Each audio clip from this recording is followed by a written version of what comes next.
to Tennessee's at-home learning series for literacy.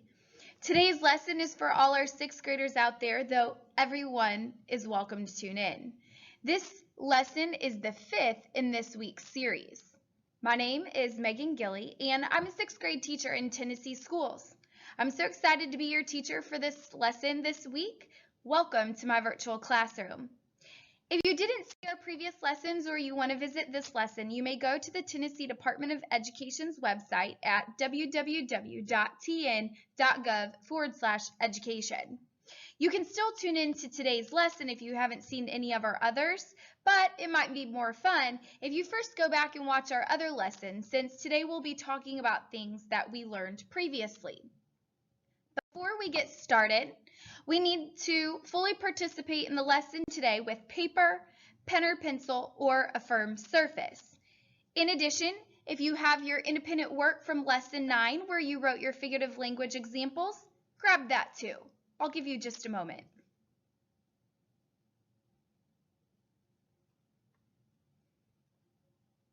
Okay, let's begin. In lesson 9, we read chapter 4 of the historical fiction book, The Wall. In this chapter, Franz's father has made it back to East Berlin. He was stuck in West Berlin, and so he made it back to his family.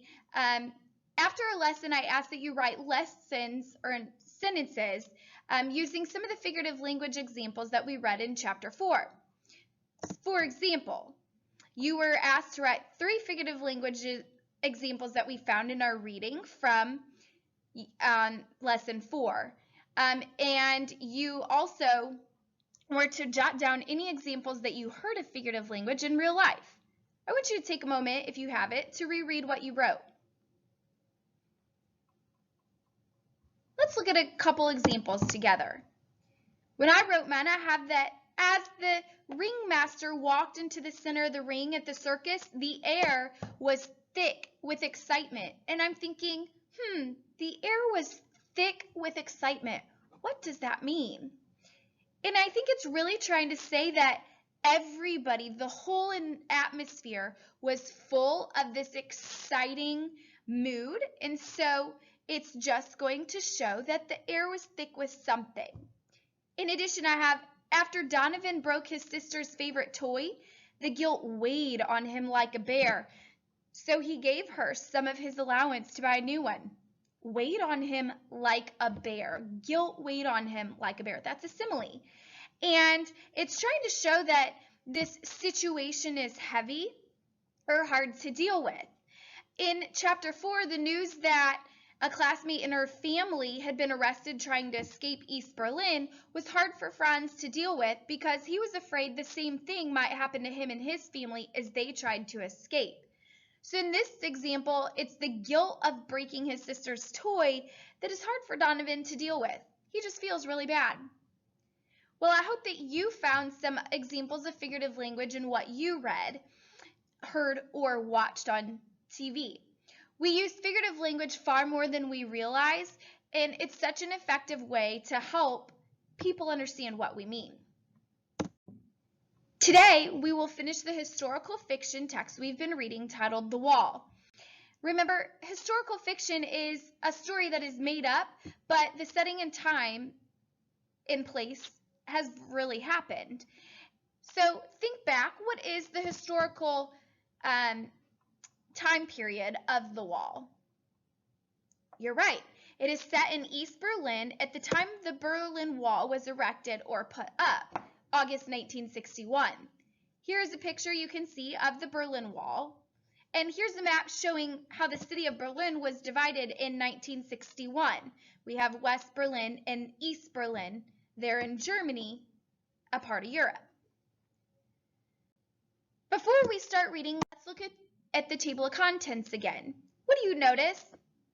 Remember, thus far, the chapters are arranged by date. You can see chapter 1 started on August 12, 1961. What do you notice about chapter 5 today? You're right. It's August 19th, 1961. It takes place one day after chapter 4 when Franz's father has returned home to East Berlin. But notice that the date from chapter 1 to chapter 5 unfolds over 8 days. So the entire story of the wall takes place in 8 days. It's crazy to think about, right? Today, as we read, our goal is to determine a theme of this text and to analyze how is the author developing the theme throughout the story. So once we do that together, you will have some time to practice that on your own with support from me. And then I will assign you an independent assignment that you can work on after the video ends. So we will encounter a few words today that you may not be familiar with. And so to give you an opportunity, I want to show you some of the words before we read. On your paper, I want you to jot down these words in the upper left-hand corner. We have adrenaline, circuitous, hulking, reverberated, and contemplating. Now, I'm no artist, but a stick figure on your paper would be just fine, similar to the one that I have. And I want you to be thinking about how familiar are you with these words? Maybe you've never heard them, or maybe you're familiar with all of them. What I'd like for you to do is to place the words next to the stick figure. If you're really familiar with the word, then I want you to put the word closer to the stick figure's head. That means you could probably use the word in a sentence. It's stuck in your brain. You know exactly where it is. If the word is a little hard to reach, I want you to put the words closer to the stick figure's hands. And if you are unaware of what the word means at all, never heard of it, maybe like circuitous, then you might want to put it by the stick figure's feet because the word is really far out of reach. At least for me, it's hard to reach my toes. So I'll give you a moment to do that.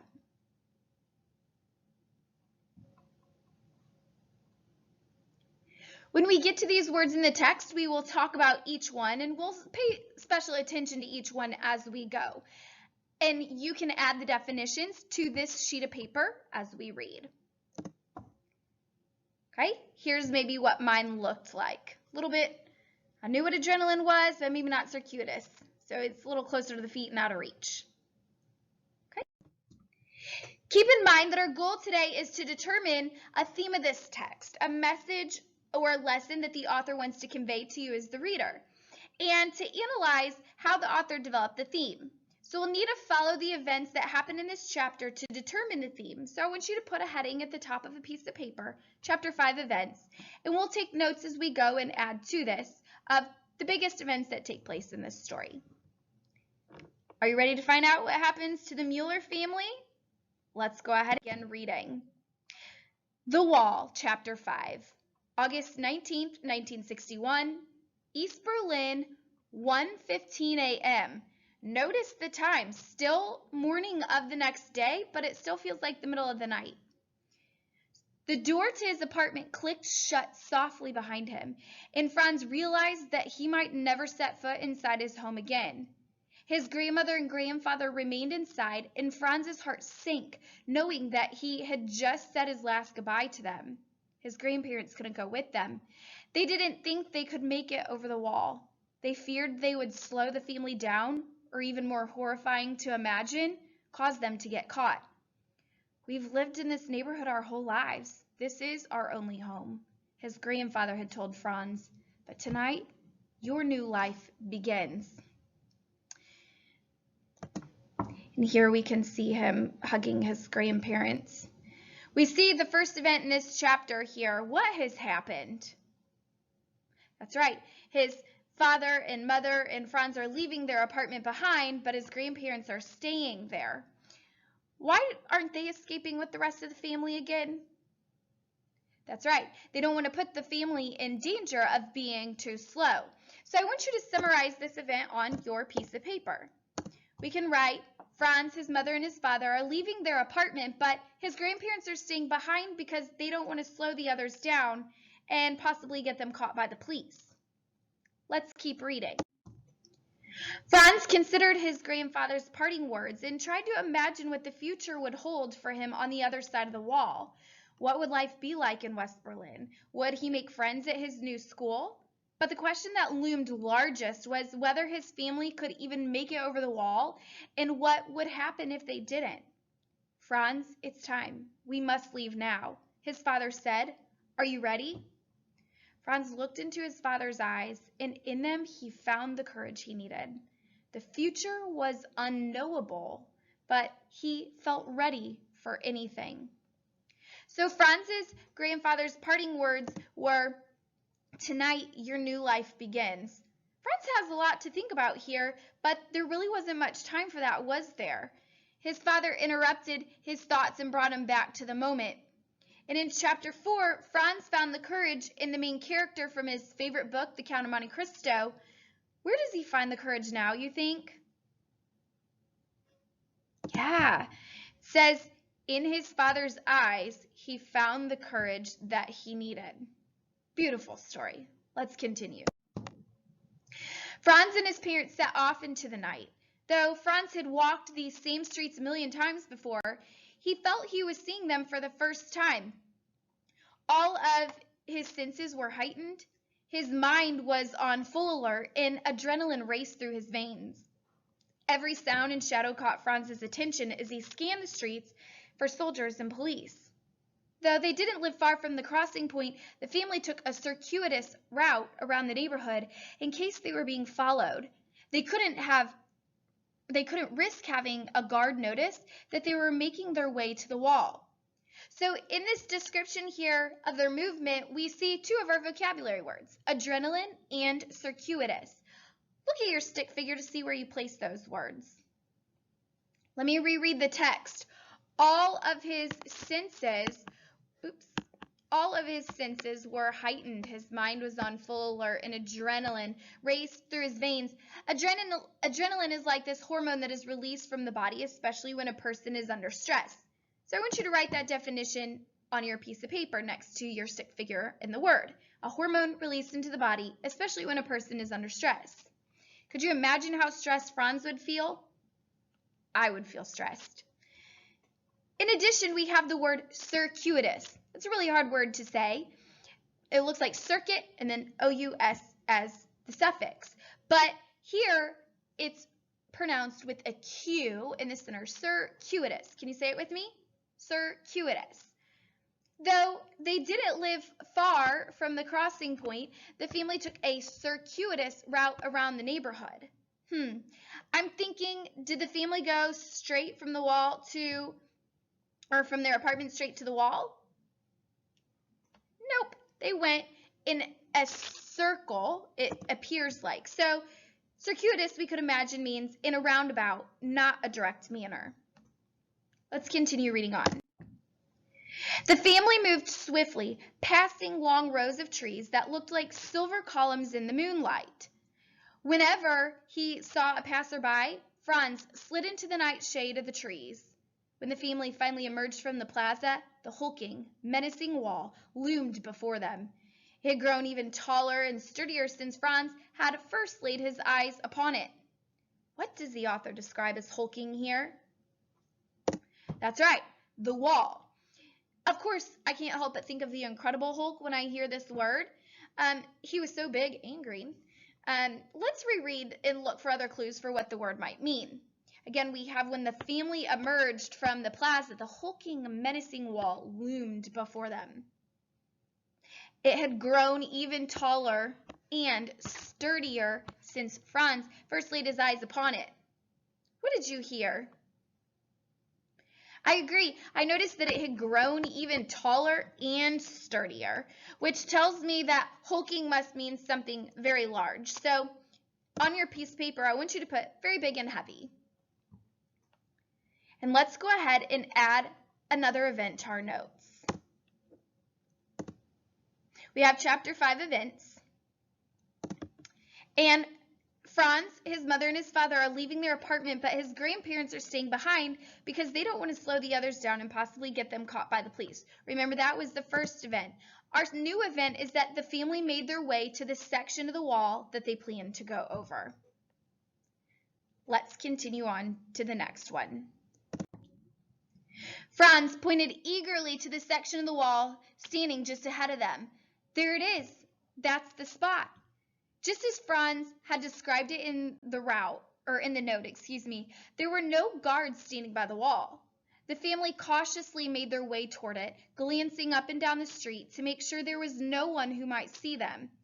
To their left and right in the distance, Franz could see 2 guards patrolling the wall, still walking with their backs to the family. "This is our chance," said Franz's father. "We must go before they turn and face us. It's now or never. Hurry!"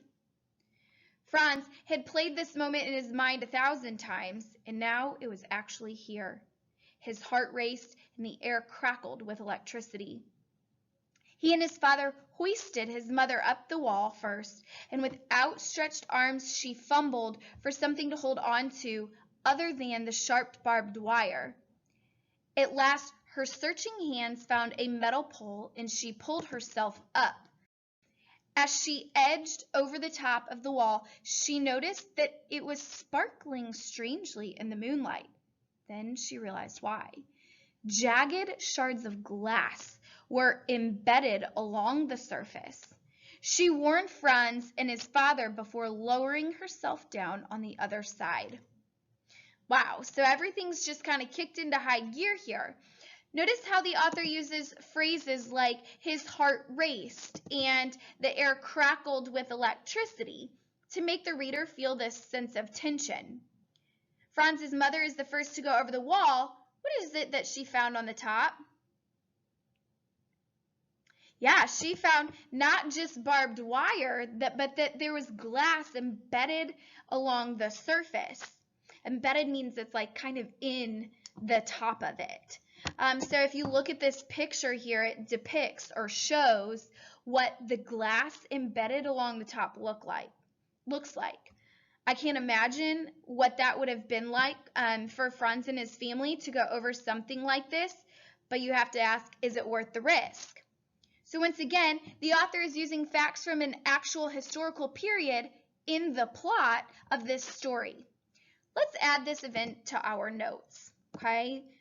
Here were our notes that we already have, so we're going to go ahead and add that Franz's mother went over the wall.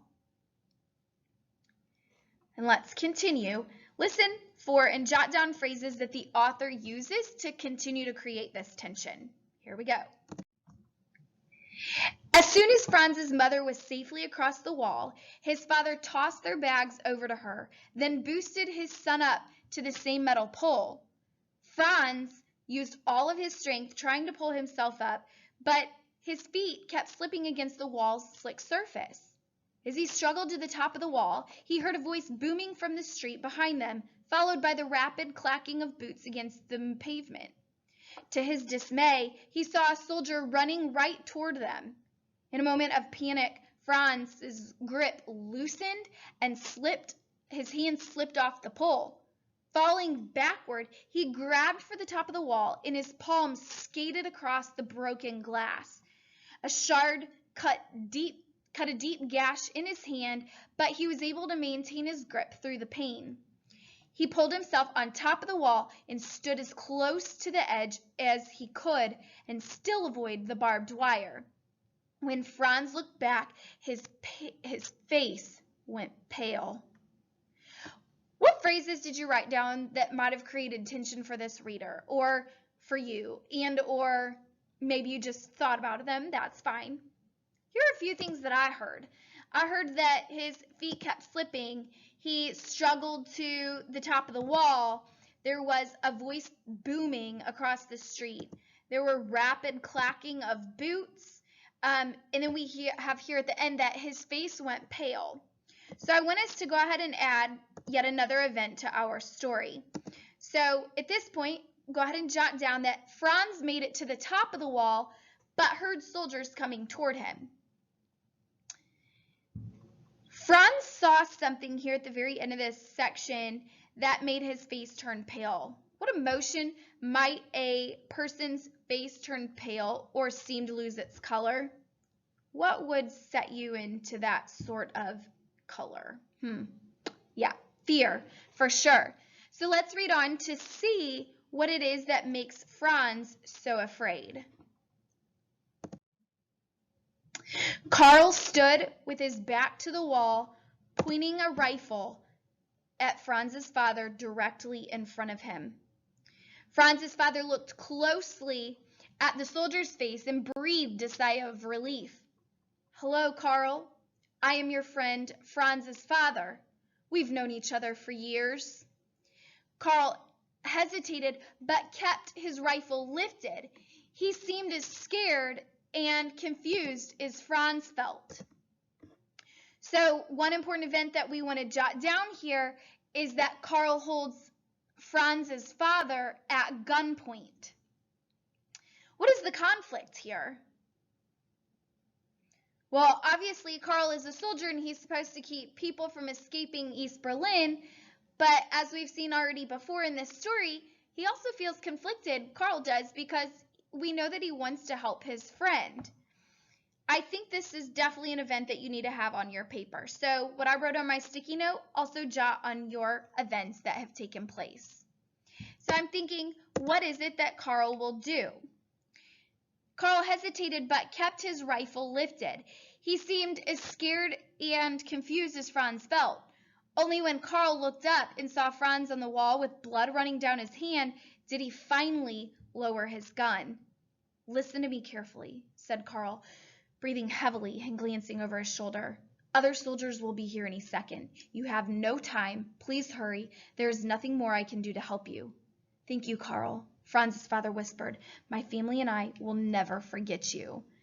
Did you expect that Carl would help Franz and his family? Yeah, we know that he's helped Franz before when he agreed to get the message to Franz's father. So I want you to make sure that you have that event written down in your notes as well. And I had added it a little prematurely on my sticky note. So let's continue. Then Franz's father swiftly scaled the wall. He helped Franz past the treacherous barbed wire and down the other side. From the West Berlin side, Franz watched helplessly as his father struggled to get himself over the dangerous barrier. Franz couldn't see what was happening across the wall, but he heard more voices, and they were getting louder. "Anhalten, anhalten," which means stop. Franz stared in horror when he realized his father's shirt was caught in the barbed wire. "Hurry, hurry, father, the soldiers are coming," he pleaded. His heart pounded like a drum, and the only sound he could hear at this point was its thudding beat. Suddenly, the crack of gunfire reverberated through the air, and the next thing Franz saw was his father falling toward him and landing on the ground. Franz ran to his side, tears instantly welling up in his eyes. So just when we think from the previous slide that his family is going to be safe and Carl's going to help them, what events happened after Carl let him go? Well, Franz's father climbed the wall and helped Franz get over, but got stuck on the barbed wire at the top of the wall. And then we know that a shot was fired and Franz's father fell to the ground on the West Berlin side. We also have here suddenly the crack of gunfire reverberated through the air. We could imagine that reverberated means echoed again and again. So make sure you've jotted those events down. And let's see how our story finally ends. "Father," he shouted, "are you hurt?" His father staggered to his feet, dazed but not injured. "I'm fine, son," he said, checking his body to make sure. "That must have been a warning shot. I was able to get my shirt free before they fired again." His father took a step, and Franz could see he was limping. But his father was less worried about his leg and more worried about his son. He put a hand on Franz's back. "I'm afraid I saw the soldiers arresting Carl. There was nothing I could do to help him." Franz and his parents stood in silence, each of them contemplating what Carl had done for them. The wall had taken, once again, someone away from Franz.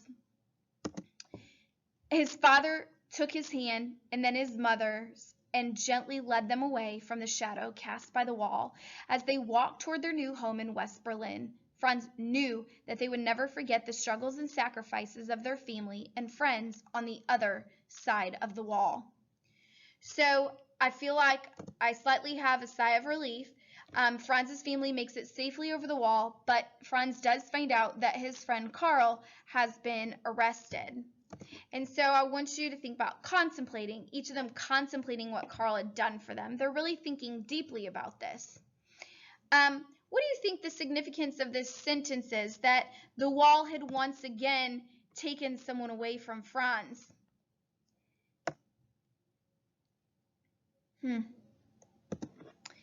So I want you to think about who had taken the wall away from Franz, and what do you think the significance was in this text? And we're going to continue on. Who had taken the wall from Franz? His father, his grandparents, and Carl. And I want you to think about, what is the significance of this quote? Walls are always meant to be separate. The wall has separated Franz from the people that he has cared about. I want you to think about that. Today, we have learned many words that have helped you to grow as a reader. Hopefully, you were able to jot down next to your sticky note in those words what you have learned. We learned about adrenaline, circuitous, hulking, reverberated, and contemplating. So remember, our goal today was to determine the theme of this text and to analyze how the author develops that theme. As they walked toward their new home in West Berlin, Franz knew that they would never forget the struggles and sacrifices of their family and friends on the other side of the wall. Theme, remember, is a moral or message that the author conveys through literature. And so I can determine that people make sacrifices for the good of others through the characters' actions in this story. The author states it pretty clearly based on all of the events that have taken place in this story. So what I would like for you to do at this point is to think about your independent practice. You're going to write an assignment or write a paragraph explaining how someone in the wall demonstrated that theme, that people often make sacrifices for the good of others. And you can start with a sentence similar to what is up on my screen. I want you to make sure that you use quotation marks and evidence from the text to support your thinking as you go through. And if you need more time, you can go back and visit this at Tennessee's Department of Education website. I enjoyed sharing this story and this text with you and taking a deeper look at how the author used historical fiction to develop events. Thank you for inviting me into your home today.